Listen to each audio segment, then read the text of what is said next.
Good evening, folks. I'm going to call the meeting to order. This is February 10th, 2015. I'm going to ask that we stand for the Pledge of Allegiance. Can't see the flag. I pledge allegiance to the flag of the United States of America and to the republic for which it stands, one nation, under God, indivisible, with liberty and justice for all. Thank you. Roll call, please. Mayor Borelli, Here. Councilmember Clarici, Here. Councilmember Patton is noted as absent, Councilmember Thomas, Here? Councilmember Wilkins. Here. Thank you. Do we have any announcements or presentations to the public? I do have a human interest announcement, Madam Mayor. Thank you. Go for it. Hi. There's something really fun happening on Friday that talks about how sweet and wonderful our town is. I don't know if you remember the couple of the folks from Hangtown Haven. Becky and Kenny, they were part of the resident council there.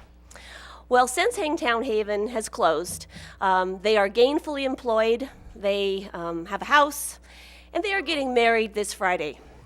And what's so wonderful about it is that the whole town is rallying around them, and they were going to have their reception at Green Valley Church, and well, it's just too small, so they had to rent the Shakespeare Club. And I just love that. And I don't know if you remember Larry.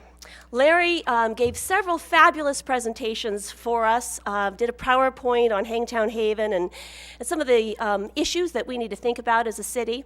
And since he got his life straightened out from his time at Hangtown Haven, he went on to become a truck driver in Texas. Well, Larry is flying in from Texas tonight to attend the wedding of his friends.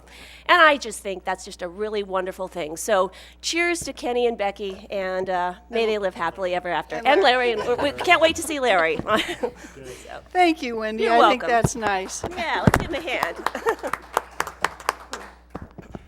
Okay, closed session report. Mr. Driscoll. Thank you, Mayor Borelli. Tonight in closed session, the council, by unanimous vote, with Councilmember Patton being absent, voted to reject the claim of Denise Annette By. Okay, thank you. Adoption of the agenda. So moved? Second? All in favor? Aye. Ceremonial matters, none scheduled. Okay, public comment. This portion of the meeting is reserved for persons wishing to address the council on any matter not on the agenda that is within the subject matter jurisdiction of the city council. State law prohibits the council from acting on items not listed on the agenda except by special action of the city council under specified circumstances. The mayor reserves the right to limit the speaker's time to 3 minutes. The mayor will recognize you, and when you come to the microphone, please state your name for the record. You are not allowed to make personal attacks on individuals or make comments which are slanderous or which may invade an individual's personal privacy. And if you have any written material, please give it to the clerk before you come to the podium. Okay, that said, do we have any written communications? None tonight, Mayor. Okay. Time for oral communication. Those wishing to speak, please come forward.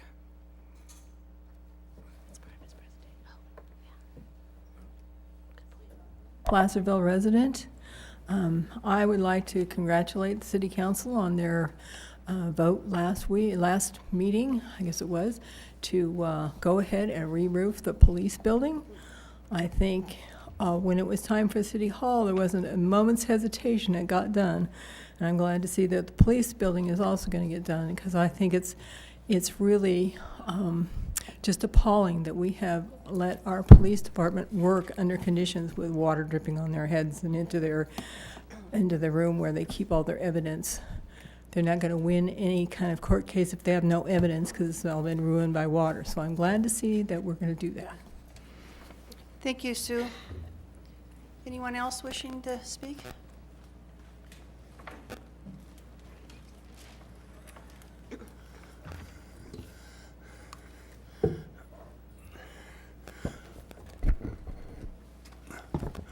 Hi, my name is Kurt West. I've lived in the community for over 35 years. I operated El Dorado Pay Reduction Center, the cannabis club that was opened up 7 years ago on Main Street here. I did so until I was unfortunate enough to have a stroke. And after I had a stroke, the people that I left in charge took advantage of my condition. And when I became aware of it, I had no choice, or actually no alternative really, but to go ahead and close the club, which I did. And now I'm healthy enough to try to go ahead and hopefully to allow me to reopen my club so I can not only help the community, but I can help so many different people that need our help when it comes to this controversial situation here. And all I ask is that you give me a chance, and I gave you some material to go ahead and look over. We have your material, and we'll read this. Thank you. Thank you. Thank you very much. Thank you very much.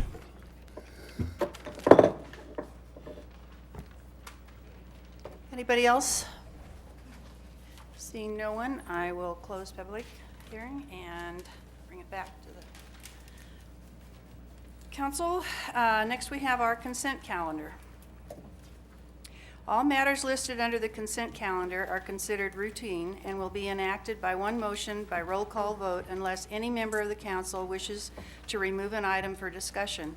The reading of the full text of all resolutions will be waived unless a council member requests otherwise.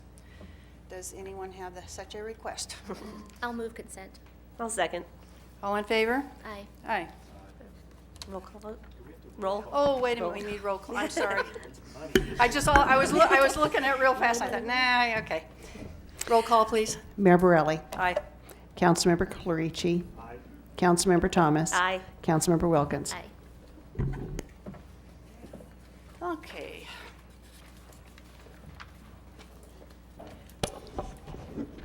Ordinances. 10.1, second reading of an ordinance amending Title IX, Chapter 3, Section 8 of the City Municipal Code, modifying parking restrictions on Pacific Street. Mr. Rivas. Thank you very much, Madam Mayor, members of the City Council. I'll give a brief background on this item.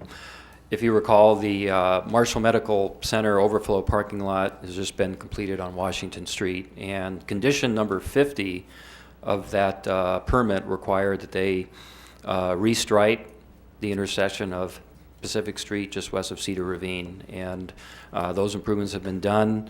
We needed to paint the curb red to indicate no parking. If you recall, at your last council meeting on January the 27th, the council introduced the ordinance and waived the first reading. Staff is recommending at this time that you waive the second reading and adopt the ordinance amending Title IX, Chapter 3 of Section 8 of the City Ordinance, modifying the parking restriction on Pacific Street. It's already painted red, but the ordinance allows, should anybody happen to park there, we can ticket them and enforce the painting of the curb red. And that's staff's report. Okay, any council discussion? Okay, at this time, I'll ask if anyone in the audience has a comment or on this item. Seeing none, I'll bring it back to the council for vote. I'll move staff's recommendation. I'll second. All in favor? Aye. Aye. Public hearings, none scheduled. Next is discussion action items. 12.1, adopt a resolution of intent to initiate an amendment to the City of Placerville zoning map involving approximately 4 acres to the R5 multifamily residential zone district located near Mallard Wayne and McIntosh Drive, southwest of Drake Court. Mr. Rivas. Thank you very much, Madam Mayor, members of the council.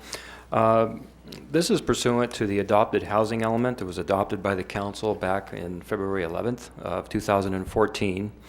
And in that element is a program where staff identified and then the council adopted as part of that housing element 10 potential sites that would be suitable for rezoning to the R5 zone district, which is a 20-acre per unit density apartment density.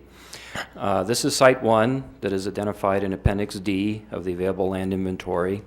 And so this is what's called a resolution of intention. So the resolution of intention basically starts the formal process. It basically directs staff then that would proceed with doing the staff report, the analysis, the environmental review to formally rezone this property that's identified in the staff report to the R5 zone district, which would mean then it would be considered by the Planning Commission and then would be brought to the City Council for formal approval at a later date. That concludes staff's report. I'll be happy to answer any questions you have at this time. Anyone from council have any questions? I have one where it talks about what originally was going to go in that area and then it never gelled. Does this take out any of that we gave approval for? It says it consisted of a total of 311 residential units, an 81-unit assisted living facility, and 54 senior restricted single-family lot subdivision totaling approximately 9 acres, et cetera, et cetera. Yeah, those maps have all expired. We do have an approved PD, a development plan that's on the Rigid Orchard Hill. So this is only affecting that 4-acre piece. It is down, it's just right above Mallard Lane. It's the more flat, more easily developable piece. And staff feels that this is probably one of those more appropriate sites that could accommodate a 20 unit per acre density. And that's why staff has chosen this among those 10 sites that are identified in the housing element. So it does change what was originally there. I believe the site is currently zoned R3, which is a 12 unit per acre density, so this ups it to 20. It's just raising the density. Yes. And before it wasn't scheduled as, it wasn't labeled low income? No, and one thing I want to point out too is when we go through this exercise, the city isn't mandated to provide for low-income housing. It's basically what we would call a default density, and so we're trying to meet our RENA numbers. Our RENA numbers are basically during our cycle 4, which was the previous housing element. The city was to identify sites that could accommodate up to 106 units, and our current adopted housing element, cycle 5, we need to provide for 133. So we have a 239 units that we need to provide that could potentially be developed for low-income housing. So it's not as though they will become. I mean, it's not to say somebody can come in and develop at 20 units per acre and it's more, I would say, more market rate rents. But you know, the goal is to provide for a high enough density such that it's feasible for a developer to come in and build something that could be more suitable for low-income or very low-income residents. Okay, that explains. I'm glad you gave us that explanation. Okay, that might have prompted some questions. I do have a follow-up. And actually looking at the staff's report, Pierre, that what was originally kind of planned in that whole unit is whole parcels are 81 unit assisted living facilities and affordable senior restricted apartments. So this thought of helping us accommodate our numbers for affordable housing is in line with what was planned for that whole development anyway, right? So we're not asking a parcel to become what it wasn't wanting to become. I would say that's partially correct. We are upzoning the property, Right. but staff hasn't done the real more in-depth analysis. But we feel that since the project is developing at at less than the original density that was approved, we feel that we're not going to be exceeding that was originally approved when you take the whole development as a whole, the Rigid Orchard Hill. And it is in line with the basic thought of some of the components of this development. Yes, it's a 4-acre piece, and I think what staff was looking for, and I think this is what the state is looking for, that lands that are suitable for development of these densities, meaning it's close to suitable circulation, employment, infrastructure's there, water, sewer, the like, so that it can be readily developed. For example, if we were to pick a site where It was far from roads, far from employment, water and sewer extension had to be required, then the state probably wouldn't accept that. So our housing element was certified by the state as meeting the state requirements for a housing element. All right, thank you. You're welcome. Okay, John? Are there a lot of folks nosing around to build low-income housing right now? I'm sorry, Councilmember Carici, I couldn't hear what you said. I know, but it's not. Budget cuts. Hello there.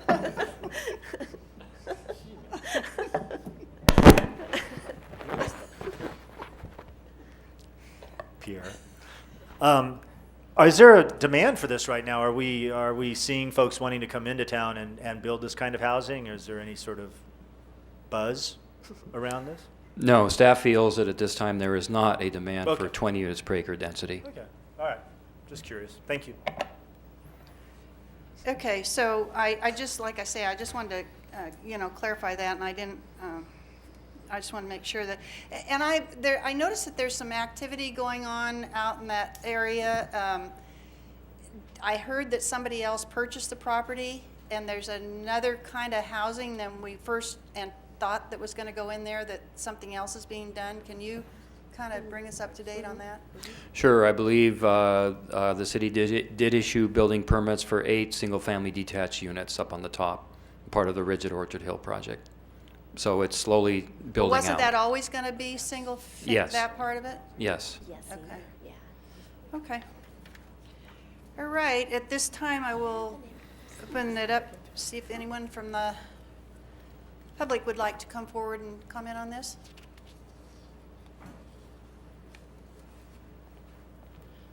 Evelyn Veerkamp, Placerville. I simply have a question, and that is, have the owners of the property been consulted? Do they know that this action is going forward? And if this is zoned in this way, will this be the only use they can make of their property, or will they have some flexibility? Thank you. Thank you.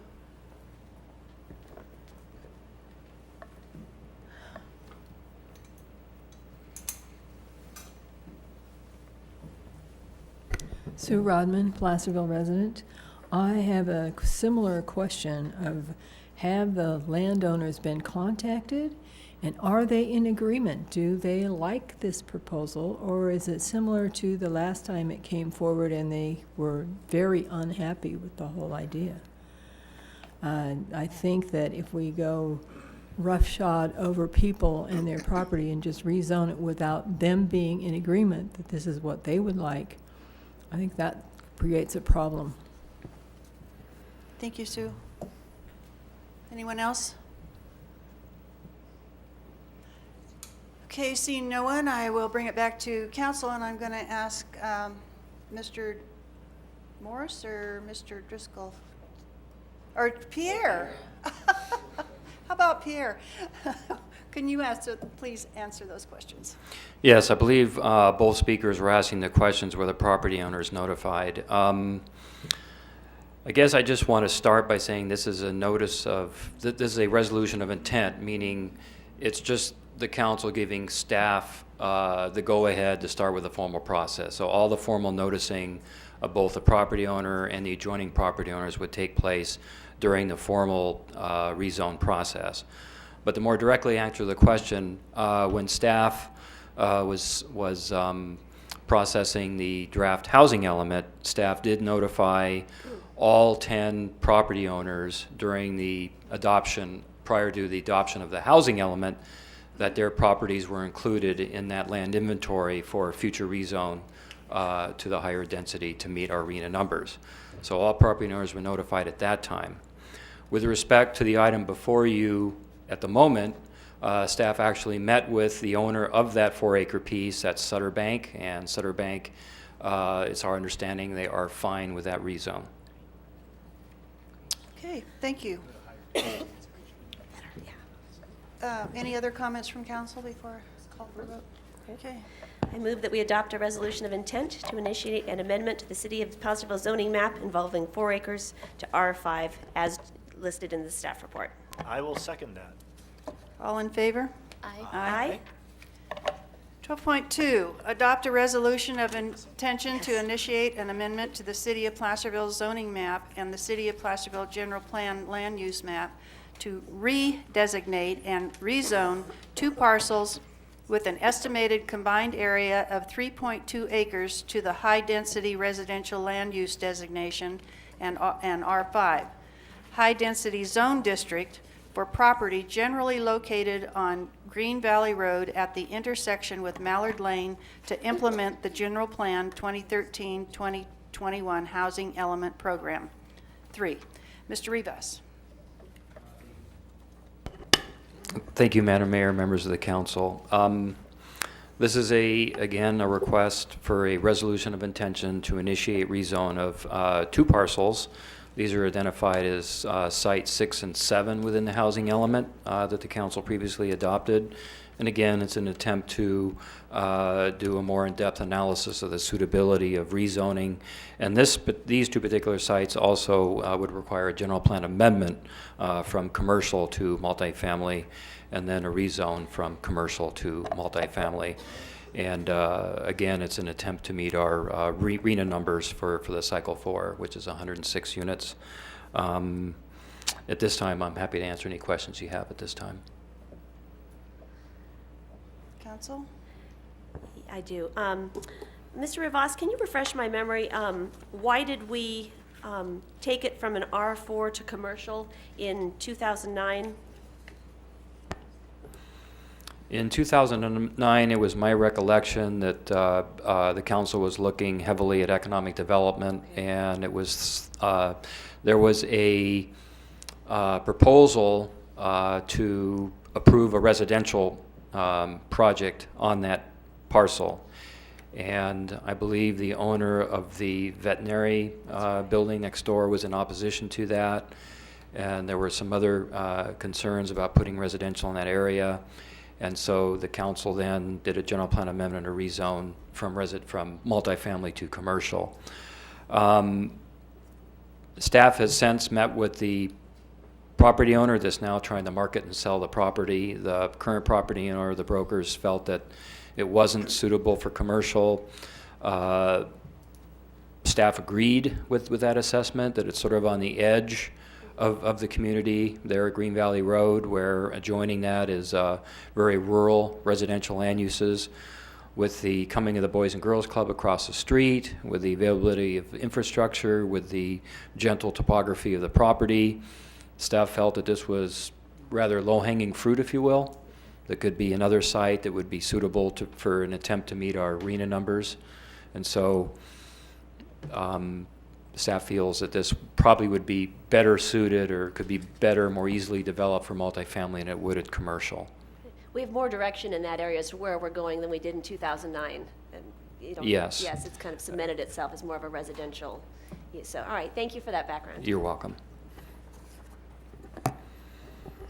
Okay, I'm going to jump in here because I was on the council when we did this, and I seem to remember that there was quite an outcry from the Placerville Drive folks that they hated to see that become the residential, because they wanted more commercial lots for, and it was, like you said, economic development. And I remember there was, we had the meetings and everything, and the opposition to putting in residential there was pretty, by a lot of the neighbors in that area. So, and the battle cry then was, we need to improve Placerville Drive, and we need more commercial sites available.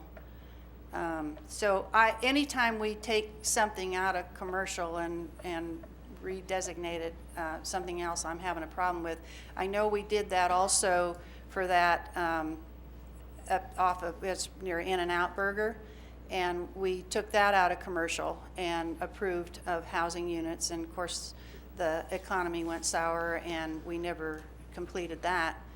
But I'm just having a little bit of problems of taking anything out of commercial, especially you know, in an area like that, and I see the economy picking up, and I know we did the Placerville Drive, the multimodal program. I don't know what was called for in that area. I just I don't recall, but I think at the time, one of the things that we kept talking about is that Placerville or Missouri Flat Road's not very far from this whole area, and it just seems like we're putting in a lot of residential, and people are going to be able to just cross the line to the county, to Missouri Flat Road, and go shopping, and we're losing out on maybe prospective places to put in commercial. So that's just my take on it. So, anybody else on council have anything to say? Yeah, actually, just like to clarify a side, I sure understand, Madam Mayor, your comments, because, you know, as commercial is a precious thing as well, and sites. However, refresh my memory on this map, Mr. Rivas. It's the land between this site and Placerville Drive. There's a hill in the middle, isn't there?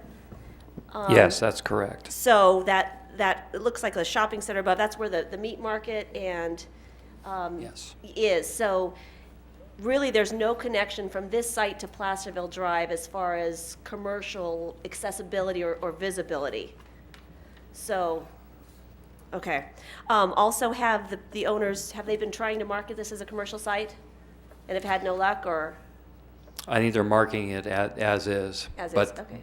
But the owners actually felt it was more suitable for residential, and they actually came in, the staff had met with the owners, and they were coming in with a single-family detached development for the property.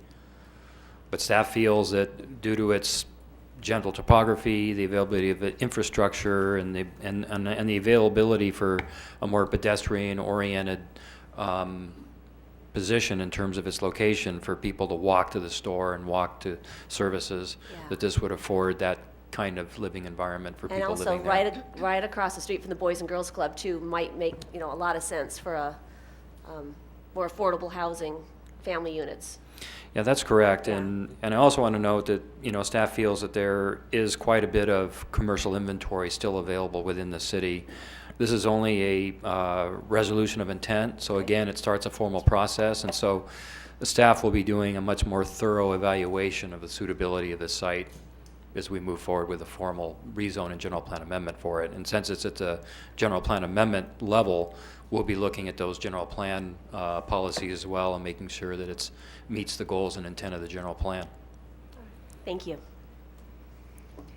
That's exactly the observation I had made.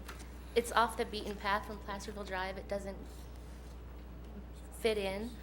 And also the new incoming Boys and Girls Club and the fairgrounds and the availability of transit makes it seem perfect for the higher density and the lower income, especially with the Boys and Girls Club and having it be a safe walk.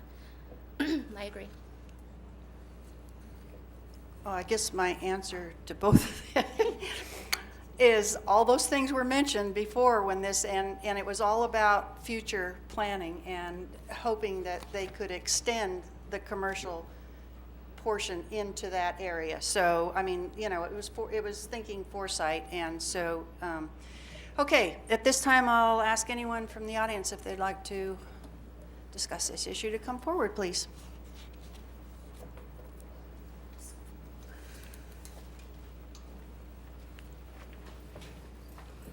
Susan Rodman again.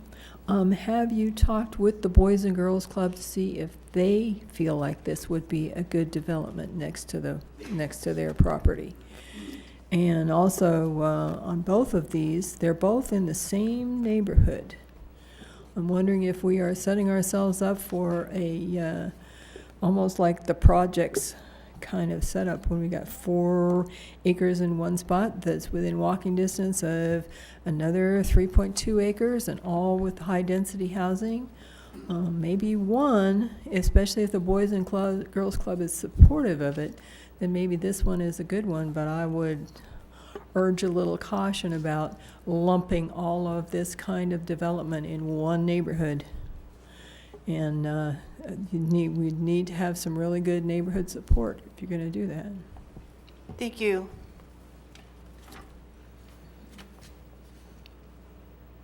Anyone else?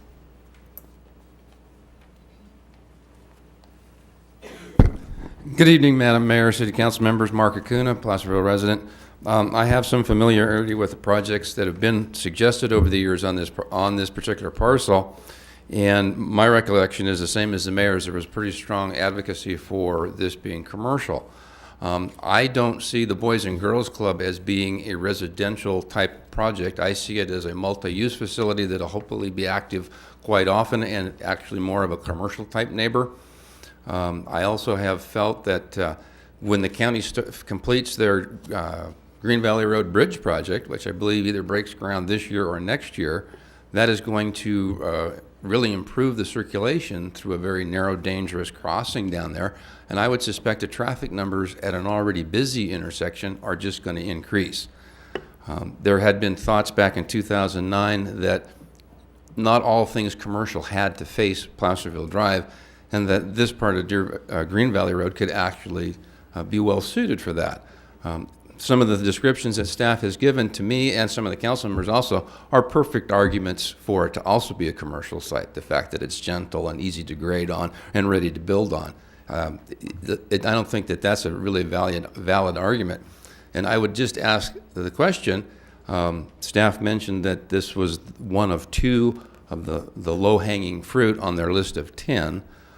I do share some of the same concerns that the previous speaker had about lumping all of these in one end of town on what's going to be an even busier intersection. Perhaps what was the third or fourth choice that's on staff's list of 10 sites? So maybe that would give you some additional information to help you with this exercise this evening. Thank you. Thank you, Mr. Acuna. Anyone else care to come forward? I'll say Carl Hagan, City of Placerville. I agree that with the intent that we do an initial pull it up so that we can look at it in more depth. And I think that's what we're getting here. As I recall, the apartments were going to be pretty well squeezed onto that 3-acre parcel because they were going to take almost an acre and run the road through and up over to Placerville Drive, attaching or coming in at about Armory Road. So through the development there, the commercial property there. So it was a very tight squeeze for the apartments complex. The second parcel down, the next parcel that's not listed, I think is a 1 plus acre parcel. And I saw that on one of the other diagrams. That's currently owned by Vukovic's, I believe, and that was, they were going to try to put some office complex there. So that was a commercial office facility that was going to be down the street there. But again, I think the key is whether it's low-hanging fruit or whatever, I think we've got 10 sites picked out, if you will, or that we can work on, and we need to start doing some more in-depth studies to find out for sure what is the best result of these. And maybe that'll tell us whether it should be commercial, whether it should be residential. Either would be an improvement over what it is now. The 1 acre parcel next to it, I think they were going to put in, originally they were looking at putting the probation office there. So that would have also been all offices in a long-term county property, which not necessarily generating income, nor offices don't just necessarily generate income for the city. But commercial use, retail use could be, but that's going to be a tough retail sell for anybody unless a shopping center goes in at Green Valley and the triangle between A&A Road and where my office is. So unless somebody comes in and buys that whole darn section and tears it down from Mr. Smith and myself, why, I doubt that's going to be all commercial for a number of years. It would take quite a while to develop that out, probably a minimum of 5 years before anybody starts looking at it based on the economy. Thank you. Thank you. Anyone else? Okay, seeing no one, I'll bring it back to council. Go ahead. I'll move staff recommendation. I will second that. All in favor? Aye. Aye. Opposed? No. Okay, Next, we have 12.3, adopt a resolution approving an equipment lease purchase agreement with the Holman Capital Corporation in the amount of $706,518, equipment schedule to equipment lease purchase agreement, notice and acknowledgement of sale of rental payments, and assignment of lease agreement and escrow agreement, insurance certification, essential use certificate, I'm sure you're all going to remember this, right? Incumbency certificate, post-issuance tax compliance procedures and escrow agreement, closing memorandum, and authorize the city manager and director of finance to execute the same. Mr. Warren. Thank you, Madam Mayor, members of the council. During your budget deliberations last spring, the council and staff discussed past deferment of several pieces of equipment from being purchased due to the negative budget effects of the Great Recession. We also discussed the need to get caught up in replacing the equipment, which is necessary for daily operations. Due to these equipment needs and preferable lease terms that were available at that time, the council adopted the 14-15 operating budget, which assumed $92,000 in annual debt service payments, principal and interest, for 12 pieces of equipment to be financed over a 5 to 10 year period of time, depending on the lifespan of the equipment.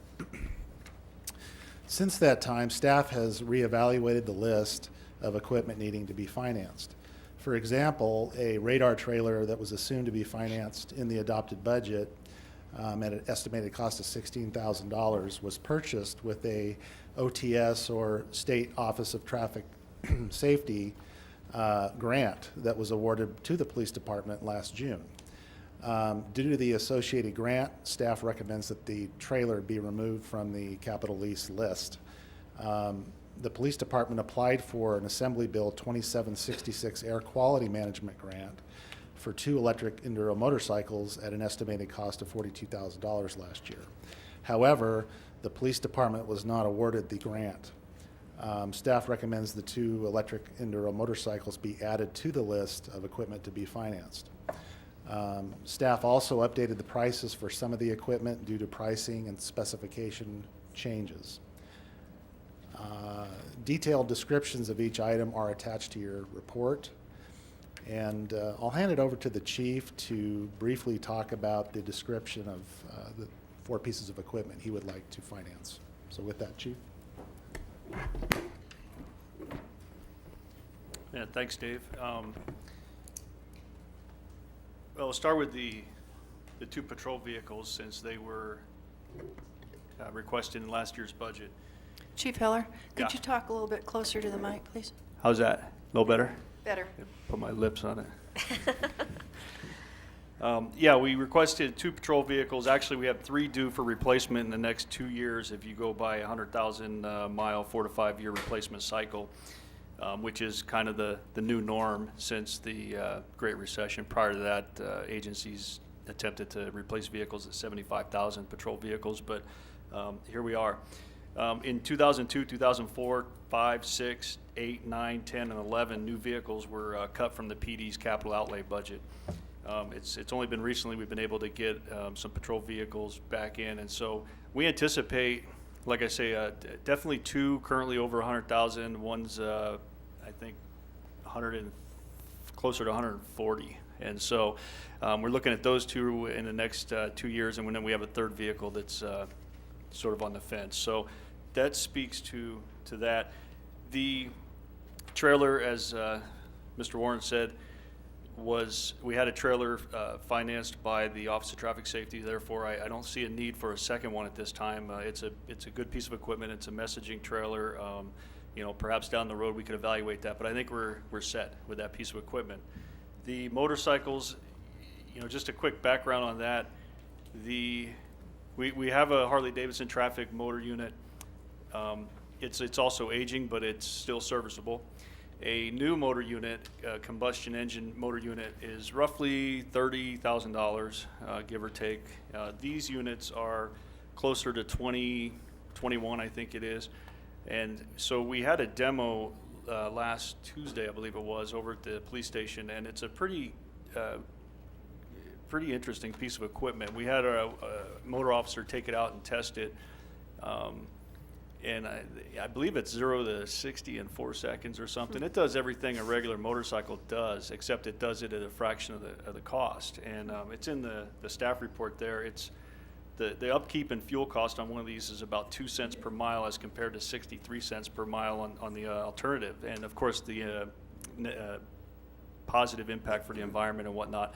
Plus, they're very quiet for use on the bike trail, moving through crowds with special events and whatnot. Very crowd friendly, very trail friendly, etc. We heard stories from the folks putting on a demonstration of how you could literally ride next to somebody and have a conversation. So after we evaluated that, we were told that they had a demo unit, which was actually the one we rode, that was, I believe it was a 13, yeah. And so that unit was available for approximately $14,000. And so I would say that I don't know that we need to do the two at this price that we applied a grant for. Perhaps the better strategy here, the better fiscal strategy for the department in the city is maybe to pursue that demo unit in short order, hope it's still there when this comes about, and get that for $14,000. And then that grant, that air quality grant, cycles around, I believe, every other year. So maybe we can make another run at that next year for that second motor. That would be my recommendation to the council. Yeah. Thank you, Chief. And I'll pass the baton on to Mr. Rivas to talk about the electric cart for the water reclamation facility. Thank you, Mr. Warren. The wastewater treatment plant currently has what's called a club cart, and you could characterize a club cart as a golf cart with a flatbed in the back of it, and it basically allows for the carrying of personnel. So you've got, the driver and a passenger, and then you have the flatbed to be able to accommodate various tools and equipment. So it allows the personnel then to access all areas of the wastewater treatment facility in a timely and efficient manner and carry all the tools and equipment rather than try and hand carry the equipment or use any of the larger vehicles that staff would typically use when they're making runs to either sewer lift stations or to a supply store or the like. So the existing cart is old and it's in need of a lot of repair. And so that's why staff is requesting that this electric vehicle club cart be replaced. Happy to answer any questions you have regarding the club cart. Any questions? Thank you, Pierre. Okay, And Mr. now I'll Warren? pass it on to Mr. Yule to talk about his items. The Public Works request for funding is pretty straightforward. We're in a situation where under the California Air Resources Board regulations, we have quite a few items of our diesel fleet that are obsolete and considered to be gross polluters. And if they're not replaced, we could be facing fines up to $1,000 per day for their operation. So of the 6 requests, 5 of those pertain directly to that mandate. There's 3 utility trucks that we would like to replace, and these are the chassis. We use Stellar Systems in our yard, and that allows us to switch the functionality of each of these chassis to fit whatever job needs to be done for that day. So we're just buying the chassis, and we already have the systems to retrofit onto those chassis. I would make note that there is a 2007 utility truck that is on that list, and the reason it's there is because the engine itself is an 06, but the chassis is an 07, so it's been deemed non-compliant. The John Deere Pony motor, that goes on our flusher truck. It's a big diesel engine that is actually mounted onto the truck. The only other item that is on the list that doesn't pertain to our compliance issue would be a 4x4 pickup truck for our soon-to-be new public works manager, and that's going to be a small cab pickup truck that can be retrofitted with a smaller plow so that we can get into some of our smaller areas such as parking lots and some of them are more narrow streets. So with that, I'd be happy to answer any questions regarding our capital expenditure requests. Okay, questions from council? Wendy? Yeah. Quick question. This is probably for Mr. Warren. Somewhere, I don't remember where I read this, it's noted that there's no prepayment penalty just in case we do get a windfall and want to pay this off early. Is that correct? That's correct. We just need to provide 30 days notice. So before our next payment, provide notice within 30 days of our next payment, and we can pay this off. Okay, now does that include? Without a penalty. Does that include all the interest we would owe, or? No, it's simple interest, so Okay. you would just pay the interest due at that payment. Okay, great. Yeah. And I don't know who this is a question for, but if this is approved tonight, will this make a dent in our current capital needs going into this next budget season? Pretty significant dent, Will it? especially for our air quality vehicles that Okay. we've been dodging a bullet for our fines. Great. And there's one other piece of equipment that we didn't discuss, and that was the folder stuffer, which is used for all your utility bills, business license, AR. It's 13 years old. We generate approximately 22,000 pages of information that's inserted with that machine, so that's also needs to be replaced as It's a well. pain in the neck to do it by hand. It would I've done be. it. All right, great. And 2.9% interest is pretty cheap money. So, Yes, it is. Yeah, all right, thank you very much. You know, I might have just missed this entirely, but I don't remember Steve talking about the street sweeper. And maybe he did, and I just totally missed it. I apologize. Yes, that's another one of those items within our diesel fleet that's non-compliant at this time. And if we, if we approve this and we get one, I think we were having a problem with not being able to afford staff to operate it more than, is it 1 day a week or something? Or is that going to be improved? Steve, you want to address that? I would assume that we'll have the same level of service that we're currently providing. So I don't see that. I don't see us spending more time than we are right now doing street sweeping. Okay, thank you. Can I just mention, though, I believe it is more than just once a week, though, that we're sweeping.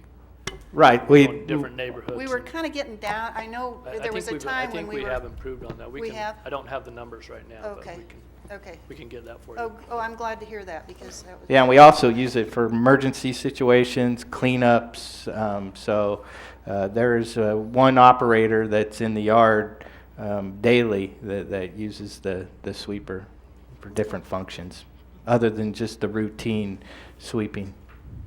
Okay, thank you. Anyone else? I was just going to say, I thought it was the pothole filler that we had problem staffing. Isn't that? That's correct. It's the Durapatcher that we That's why we had struggle get to rid of it staff. altogether, right? No, it was kind of not all it was supposed to be, if I remember that right. Anyway, I stand to be corrected. Yep. John, did you have a question? I do have a question. I want to know if it's possible to get a ride on one of these electric motorcycles.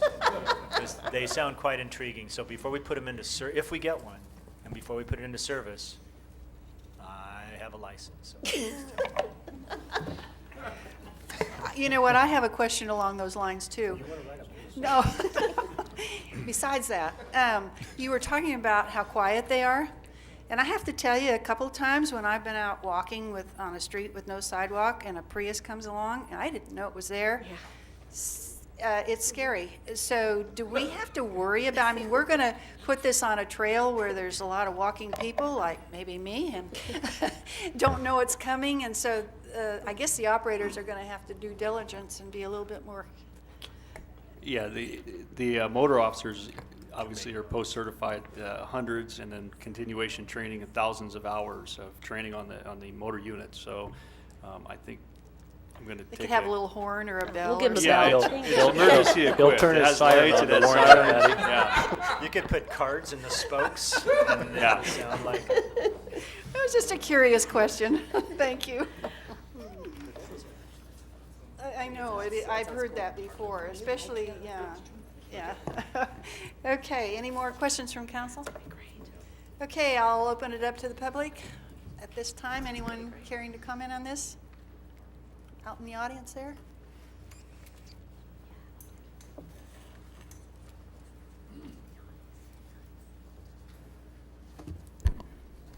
Sue Rodman. First of all, thanks to the chief for looking for a demo that he can get for a reasonable price. We should all be looking for things like that. Placerville's already $33 million in debt for the sewer wastewater treatment plant. We're going to re-roof the police department, and we absolutely must do that. We also must make sure we protect the aquatic center and its investment. But can we really afford $100,000 annual interest? That's what it looks to me like this proposal entails. Highway 50 is our largest source of air pollution, and not this diesel equipment. We don't run it that much to even make a drop in the bucket compared to what comes into this area from Highway 50. And I'm wondering, we managed to work with the Water Quality Board when they wanted to give us fines to say, instead of fines, can we use that to improvement? Have we even tried to work with the Air Quality Board to say, this really isn't affordable for us? Can we work with you to come up with an affordable rate to replace this equipment? And the other concern I have is a 10-year lease. Are you sure that that equipment won't be out of air quality standards before the 10-year lease is up, and we'll be in a double bind then? Air quality standards seem to change on a regular basis. So, a 5-year lease, we could probably do that, but a 10-year ownership, seems pretty risky for air standards. And the other thing I wonder is, will the equipment last longer than the 10 years in its useful life? Or will we just get it paid off and have to buy more of the same thing? So those are my concerns. Okay, anyone else caring to come forward and comment?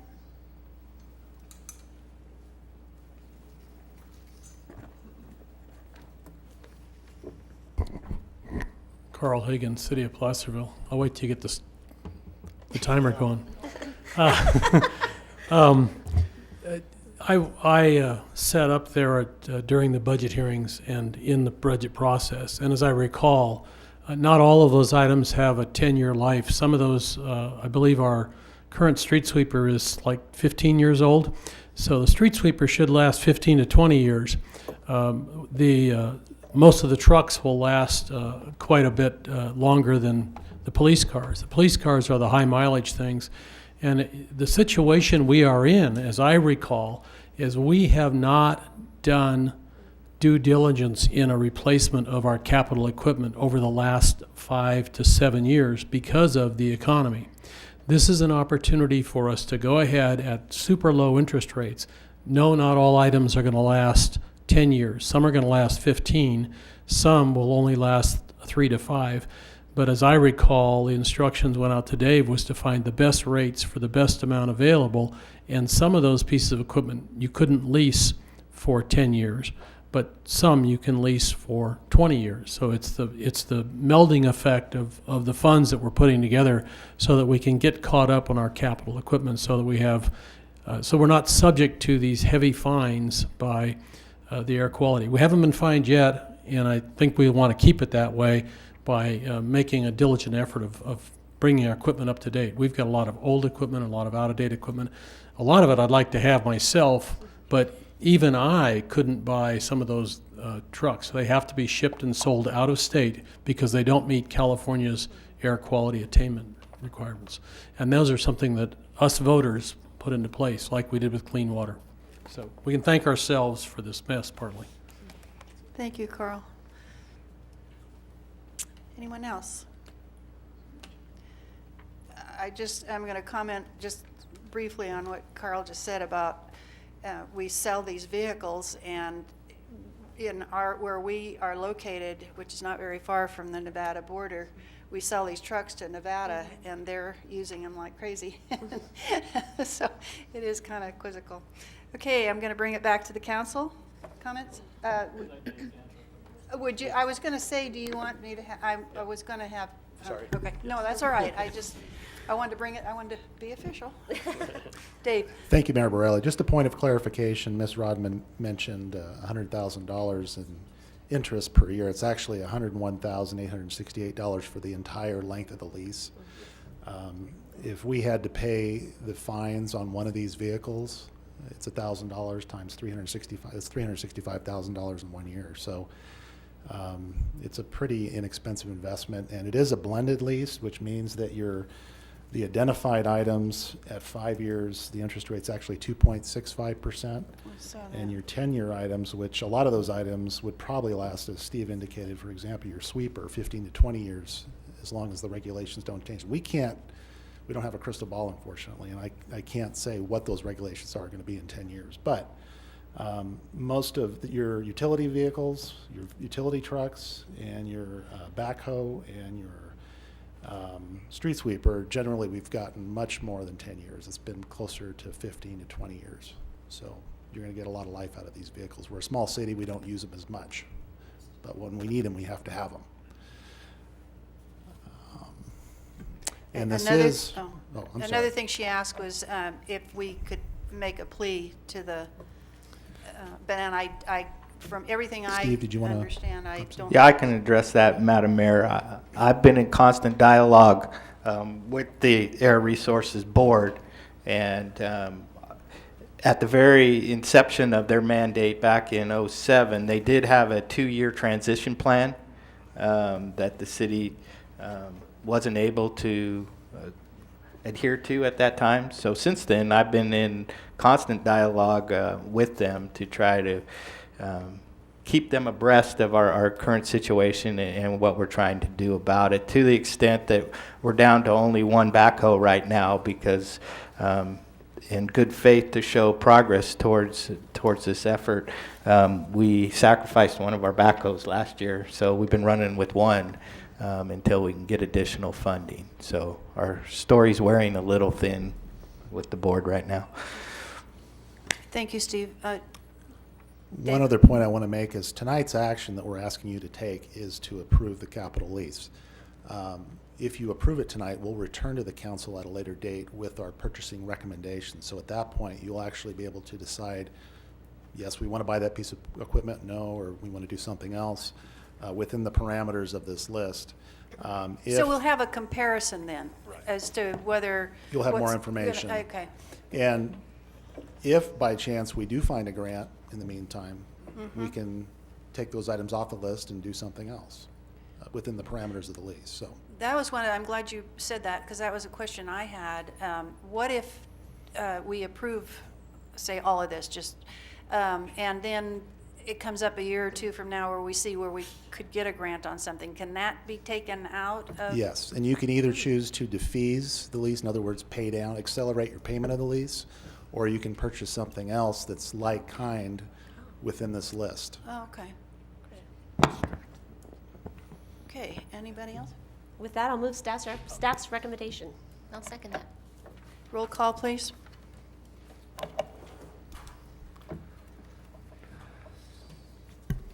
Mayor Borelli, Aye. Councilmember Clarici, Aye. Councilmember Thomas, Aye? Councilmember Wilkins. Aye. Okay, thank you. Next, council reports from other agency meetings. El Dorado County Transit Authority. I'm going to call on Councilmember Wilkins. We announced that our grand opening for the new facility is going to be April 24th. And also, you were elected chair. Yes, I was. Yes. And Supervisor District 3 Veerkamp was elected vice chair. Vice chair, okay. Thank you. Wendy, well, let me announce the commission first. El Dorado County Transportation Commission, either Ms. Thomas or Mr. Corici. Go ahead. Take it, John. Okay, thank you. Well, Wendy's now the chair? Yes. Okay, chair. We I had don't a know what they call it. real Chair. progressive day. Yes, yes, we're moving on all fronts. for the Placerville city of rocks. Placerville, yeah. Council? It was a good meeting. It was my first meeting sitting on this side of the dais. Prior to that, many, many years ago, I had actually been staff to the El Dorado County Transportation Commission, so I sat on the other side. You know, it was fairly straightforward in terms of what they're trying to do, and it was kind of a recap meeting. One thing that was impressive was the number of projects that's actually funded through the Transportation Commission that actually get done in the city of Placerville. And then the connection down to SACOG, because money flows from SACOG through the Transportation Commission into this body. So those things were all good. But there was a very handy little booklet that the Transportation Commission staff had made that kind of showed a listing of the projects and whatnot that had been funded. So, and it was impressive. There are a number of trails things and other transportation improvements. So it was a good meeting. If you have anything to add. Just a few things. Like Councilmember Clarici alluded to, we programmed $87,735,000, which is the balance in the Class 1 bike trail, which will now allow us to complete that from Clay to Bedford and from Forney to Ray Lawyer Drive. So that's really good news that we can get that signed, sealed, and delivered and wrapped up. So happy about that. And also I'd like to talk about, we talked about going to cap, and felt that had a great time last year, learned a lot about transportation, which is helping drive better decisions this year. I also felt, though, that we didn't need to go again this year, even though we had programmed $1,750. So I suggested that Supervisor Veerkamp is going to go anyway. He represents the city as our District 4 supervisor. So we saved the $1,750 that we had allotted to in our budget, and so that can go back, and we can save that money here in the city. And Supervisor Frenzen and Supervisor Veerkamp will be going to cap. So we have a little bit of wiggle room in our budget. Also, did you want to mention the paving of the trail? Oh, yeah, go right ahead. The Forney Road portion of the trail has been paved, and I don't know, are people walking on it yet? Oh, please. No. I didn't think so, but anyway. Okay. How did it hold up? Because it was paved like 2 days before the that storm horrible hit. storm. And I was wondering how the erosion control measures and some of that, from the little vantage you can see at either end, it looked like it held up pretty well. But I think it would be curious to know exactly how that went. So how did it go? Steve? Rebecca, you want to? Rebecca? Okay, Rebecca. Pierre, Or one of Pierre. you. Anybody over there, it's fine, I don't care. You know what, you guys, we can't see you from over here, so it's hard to find out whether anybody's, yeah, you need to wave and tell They us. all kind of stare No, at thank us. you, Madam Mayor. Our city engineer, Ms. Neves, will give the status report on the Western Placerville interchange. Oh, okay. Okay, They were talking about the trail. we'll, Oh. On the trail. But first, I'll talk about the Trails project. The Ray Lawyer to Forney portion, known as Segment 1 for the El Dorado Trails project, was in fact paved on Wednesday, on time, on schedule, and it held up great. Brenneman Inc., who is the construction contractor on the project, they've been very attentive in terms of meeting our erosion control requirements and installing our BMPs, our best management practices, as far as preventing any kind of stormwater runoff pollution from the site. And they went forward, put in all the necessary measures, and they came out and were able to pave. And it was actually really interesting. Just, you know, it's obviously not a roadway, so it doesn't require as thick of a pavement section. But they, you know, the trail is quite long. I mean, it's almost a mile long. The trucks had to back all the way down that into the middle, and then they paved starting from the middle out, so they didn't do any excess vehicle loading with the heavy trucks on the trail, and kept it in great condition. Went out there the very next morning. They finished by the pale moonlight, and the next morning went out there and walked, and it looked great. Everything was as it should be, and they buttoned down the site prior to the rains this last weekend. So. Great. Thank you. Okay, LAFCO, I understand Councilmember Clarici is going to take this. Yeah. We two things of note. One is, well, they did a rather long sort of what they called LAFCO 101, so that was just kind of for guys like me who are new on it. I'm somewhat familiar with LAFCO functions, but it was good to hear. They have very capable staff, which is always good to see. And then I volunteered to be on the ad hoc committee for the budget because I found that learning about budgets is a good way to learn about organizations. And so we're starting that process. And that's important to the city because they have money that they have in the bank and they carry it over, and then whatever they carried over from their budget last year, and then eventually they will come back to all the jurisdictions and the special districts and ask for the portion that they put in every year for LAFCO to function. So that will come back to this body at some point once those numbers are pinned down. So otherwise it was pretty much kind of an administrative meeting, but it was exciting, and I will fill in for Councilmember Patton whenever necessary. Okay, thank you. SACOG, Councilmember Clarici. It was kind of more of the same. They had a training for us newbies, and once again, I had some experience actually being staff from the county that went down and sat in and made presentations to SACOG board back a long time ago, and things were kind of the same, but they're different. And just being at the table, I went down with Supervisor Veerkamp. We carpooled, and I used a county vehicle, so they got to pay for it, which is all good. And there again, it was mostly just ministerial activities. SACOG is a very important thing. Our presence there is remarkable. One of the things that we discovered, because they presented much information, that they actually came back on Wednesday. We had that meeting with them. That was for Thursday. That was it. Thursday evening, we had a meeting with SACOG staff. I won't bore you with the details, although they're fascinating to me. One is that this city has an absolutely staggering jobs to housing ratio. Most cities would kill to have a better than 2-to-1 jobs to housing ratio. So whenever anybody ever says, there's nothing to do in this city, all of our kids leave because there's no jobs, well, they just haven't looked, because there's a lot of jobs in this town. It's actually fairly remarkable. Auburn, for example, who also has a good jobs to housing ratio, is like 1.3 or 1.4, and we are actually a little over 2. Nothing to take lightly. We need to keep working on that, but it is remarkable. The other thing that's coming out of SACOG is they are doing their, and we heard about this a little bit, I think, at the last meeting, they are redoing the Metropolitan Transportation Plan, which is kind of sort of their version on the grand scale for the 5 counties and all the cities within, of how they're going to spend money. It's their blueprint for spending money on transportation over the next 20 years. One of the interesting notes is how they're now starting to refocus away from capital improvements to maintenance, because all of the road systems and transportation systems in the region are aging, as we well know. And so it'll be interesting. There's no new money, so let's get too excited, but it's more of a rethinking about how to spend transportation money. And something that I think that we will be doing also as a RTP up here for the El Dorado County Transportation Commission.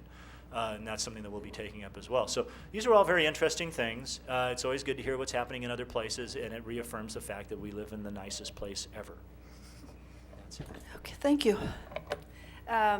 SEDCOR, which is mine, I attended a meeting week before last, and SEDCOR is still in the throes of some changes to the point that we didn't get all the business finished, and they are calling for another meeting this week. So as soon as everything is finished, I'll report on what they've been doing. Okay, requests for future agenda items. Any requests for council? City manager and staff reports. Project status report on Western Placerville interchanges. Mr. Rebus. Thank you, Madam Mayor. Our city engineer, Ms. Neves, will give the status report on the Western Placerville interchange. Thank you.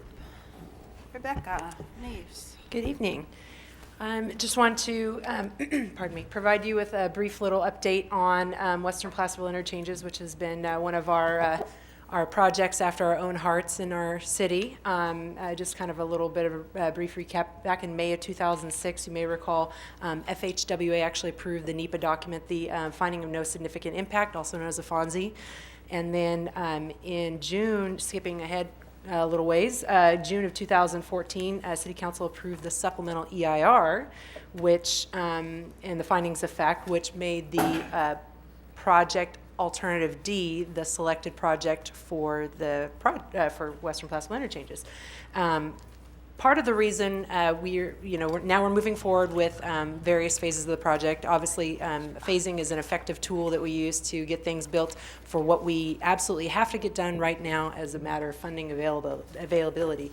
And as such, we bifurcated the project into several phases. One included Phase 1A, which was the construction of the westbound on-ramp from Ray Lawyer Drive and the westbound auxiliary lane from Ray Lawyer to Placerville Drive off-ramp, and also included the construction and partial realignment of Fair Lane up near the Government Center. All those improvements were completed in 2013, and council approved and accepted the project in September of 2014. Phase 1B, which includes includes construction of the roadway improvements along Fairway that finalize the connection on the north end of Fair Lane as it goes up towards the Government Center, and includes construction of a new portion of sidewalk between the County Government Center and the Fairgrounds Shopping Center.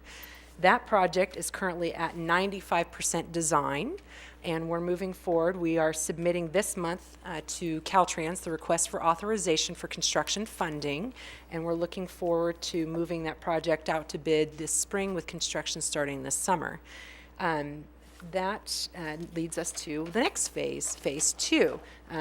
Phase 2 is also moving towards design. Phase 2 consists of construction of the eastbound off-ramp at Ray Lawyer Drive, construction of the westbound auxiliary lane from the existing Forney Road on-ramp to the eastbound off-ramp at Ray Lawyer Drive, construction of associated improvements to the Forney Road and Ray Lawyer Drive roadways, including intersection improvements, and also construction of a new park and ride facility between the eastbound off-ramp and Forney Road as part of a upcoming cooperative agreement that we are setting in place with EDCTA.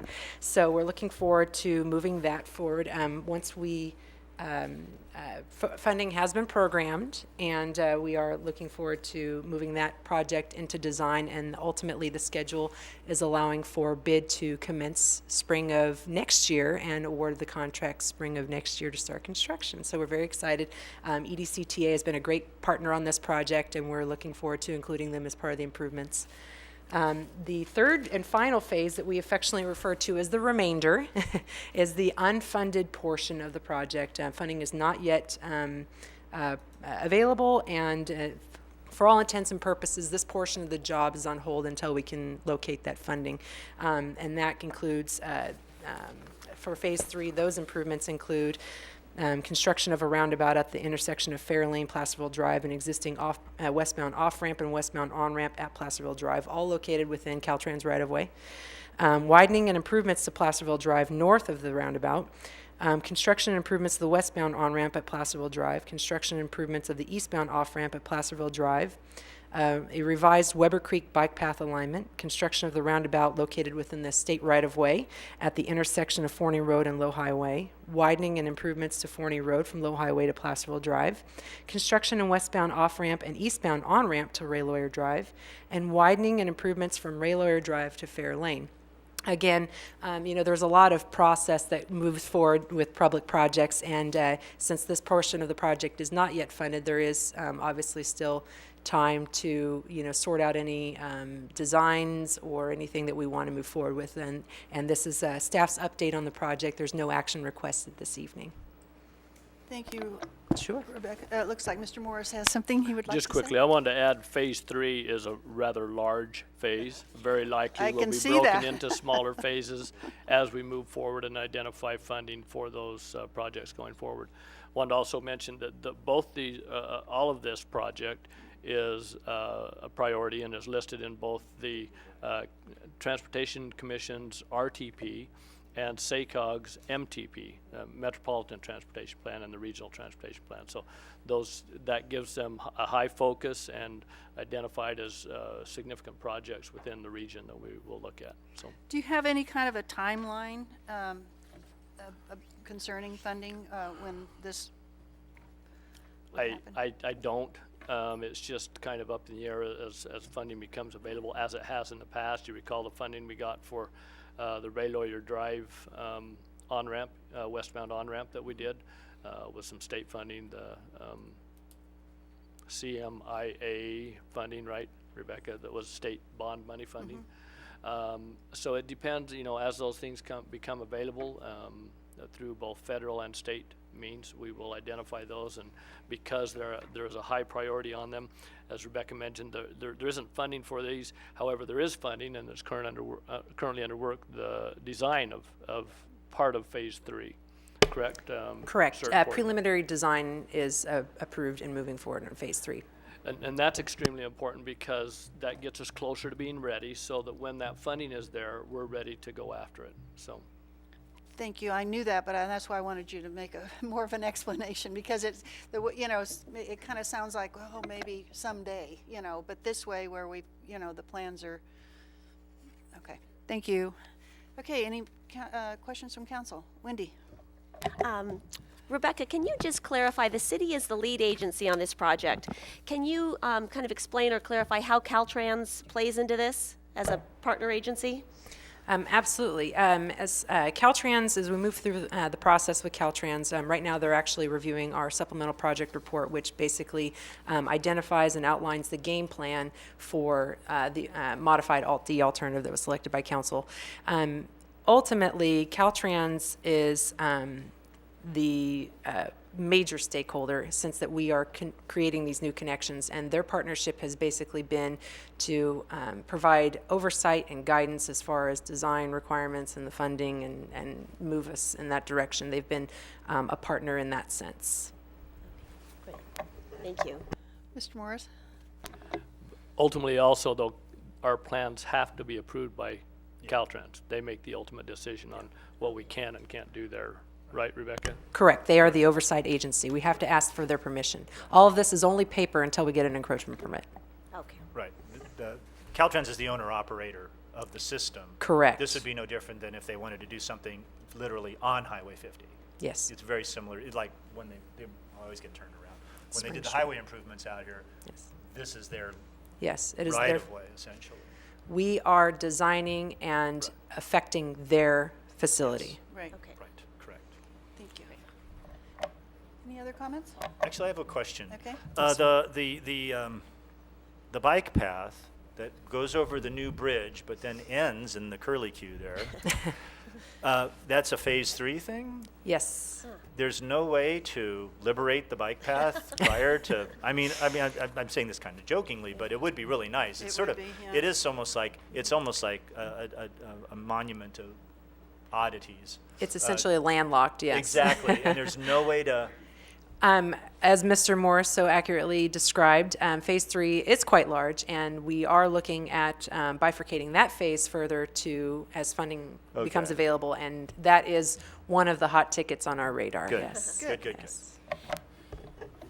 Mr. Morris? May I, please? Yes, you may. I want to emphasize, though, that was primarily a county project. Yes. That bike lane coming across there. But no, the reason. Throwing them under the bus. Throw them under the bus. No, but the reason I want to mention that is I know there are plans that they are working on to do additional work on that, and I think to try and correct that problem. Isn't it, You are Rebecca? correct. That Yes. is, it was a Short county short project, of our, yes. prior to even our Phase 3 project. Yes. So, Okay, yeah. so.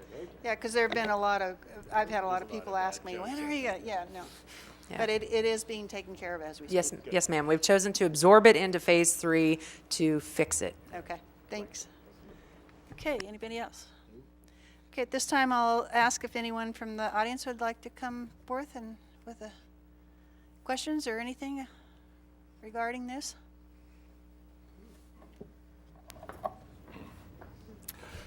Good evening, members of the council. My name is Mike Kobus, resident of Camino and Placerville Drive business owner. I'm really excited to see this project moving forward, especially the Phase 3 of it, the Western Placerville Drive interchange. I drive through that every day, probably 10 times a day. It's always snarled with traffic, so anything we can do, I'm a real big fan of putting a roundabout there. I think it's a great idea. Roundabout at low-high sounds like a pretty good idea also. So as soon as you guys can work on getting the funding, I would like to see shovels in the ground. Thank you very much. Thank you, Mr. Kobus. Anyone else care to come forward and comment? I would assume, Carl Hagan, City of Placerville, I would assume that Sharon and staff at Transportation and those going to cap will be pushing Western Placerville Drive under continuing funding, because that's something we've been able to bring back, continuing funding over long times on even just some federal dollars. The question on the roundabout, or not the roundabout, I'm sorry, the bicycle path, the connection, that was, the county had applied for $1 million in funding at SACOG about 3 months ago, and they didn't make the cut. There was some 75 applications, I believe, in the state. The Sacramento region ended up with about 10 of those. And then at SACOG, their local funding on that bike trail, it didn't make the cut there because, again, the balance of those funds, or those balance of those projects beat it out, if you will. So they should qualify this coming year for temporary funding, which will connect the bike path on a short-term basis. Thank you. Okay, thank you. Mr. Clarici? That's an excellent point, Carl. One of the things that diligence is always very important in these processes, making sure that you, besides getting your nose under the tent, you keep your nose under the tent. So both Supervisor Veerkamp and I will be working hand in glove to make sure that these things are being taken care of and that they stay on those lists down there.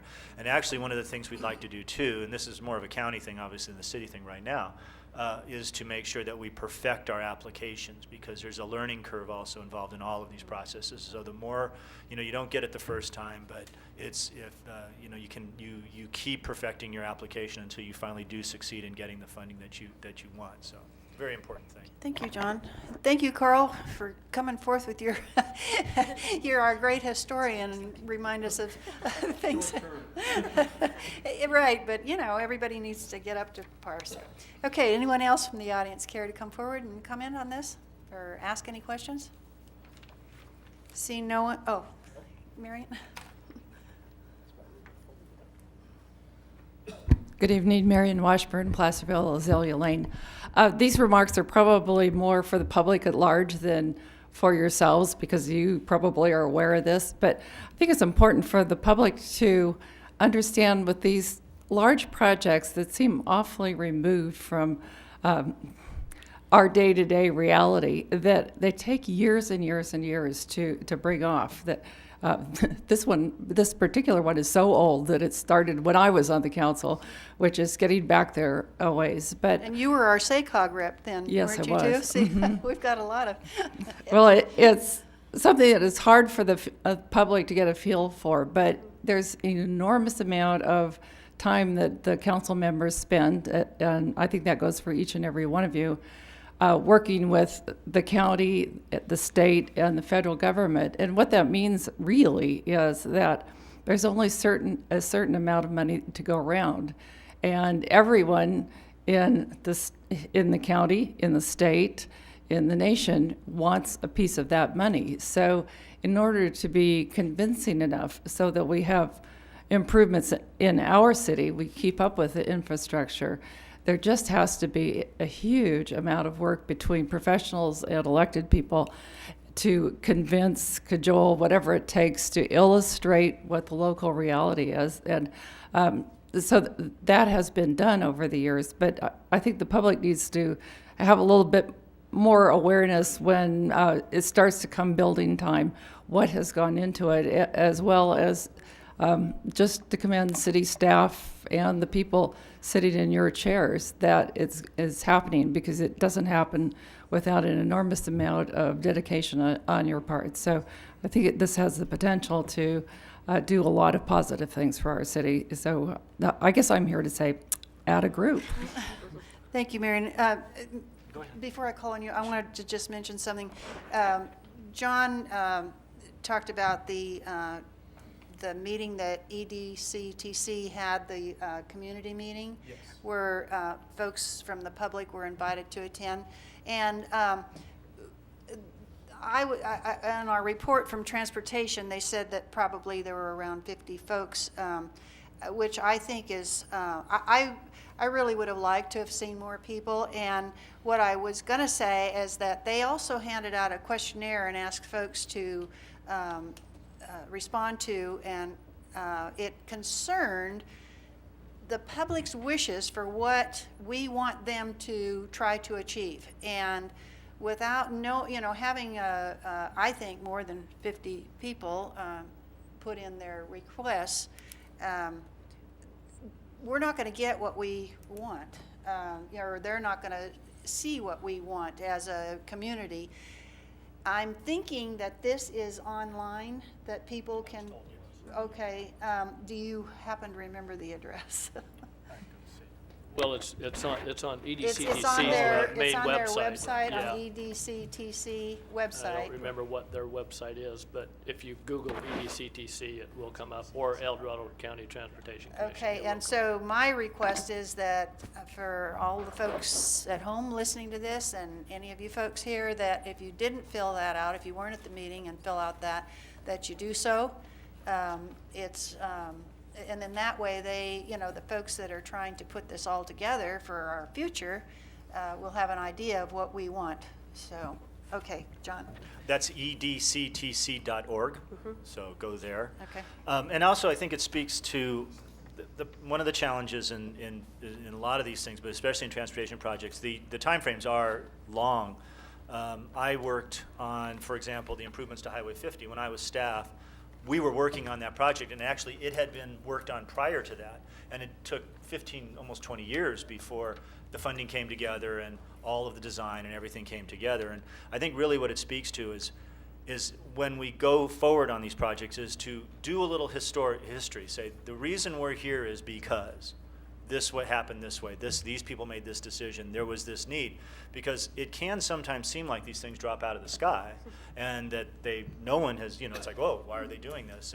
And without that sort of retrospective, sort of reference to what's going on. And I think that we should all try to make sure that we do a little bit more of that in the future to make sure that people understand that this thing didn't just get hatched whole cloth. These projects take years and sometimes decades to get done.